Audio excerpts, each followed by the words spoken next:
কাতারের হামাস নেতৃত্বের ওপর ইসরায়েলে হামলার পর নড়েচড়ে বসেছে মুসলিম বিশ্বের দেশগুলো। ইসরায়েলের চলমান আগ্রাসনের মুখে সামরিক ও অর্থনৈতিক সক্ষমতা বৃদ্ধিতে মুসলিম দেশগুলোকে একজোট হওয়ার আহ্বান জানিয়েছে ইরাকের প্রধানমন্ত্রী মোহাম্মদ শিয়া আল সুদানি। অনেকটা পশ্চিমা সামরিক জোট নেটোর আদলে হবে এই জোটের কার্যক্রম। আল জাজিরাকে দেয়া সাক্ষাৎকারে ইরাকের প্রধানমন্ত্রী বলেন, মুসলিম দেশগুলোর উচিত যৌথ নিরাপত্তা বাহিনী গঠনে উদ্যোগ নেওয়া, শুধু সামরিক নয়, রাজনৈতিক নিরাপত্তা ও অর্থনৈতিক অংশীদারিত্ব করার ডাকও দেন তিনি।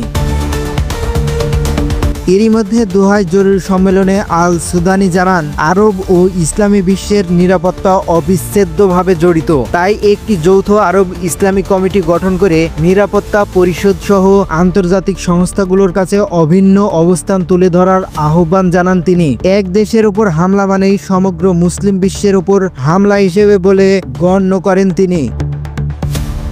তুর্কি গণমাধ্যম তুর্কি টুডের এক প্রতিবেদন অনুযায়ী মিশর, সৌদি আরব, তুরস্ক ও পাকিস্তান এই 4 দেশ এক হয়ে একটি নতুন জোট গঠনের প্রস্তুতি চলছে বলে সামাজিক যোগাযোগ মাধ্যমে জানান মিশরের এক সাংবাদিক আহমেদ মোসা। এতে দেশগুলোর মানব সম্পদ, অর্থনীতি, সামরিক ও পারমাণবিক শক্তি মিলিয়ে বিশাল এক মিত্র শক্তির উত্থান হতে পারে বলে মন্তব্য করেন তিনি। মোসার মতে আগ্রাসী ইসরায়েলের বিরুদ্ধে যৌথ রাজনৈতিক সামরিক ঐক্য ছাড়া আর কোনো উপায় নেই। তাই শুধু নিন্দা বা প্রতিবাদ নয়, দোহা সম্মেলনে কার্যকর সিদ্ধান্ত নেওয়া জরুরি বলেও জানান তিনি।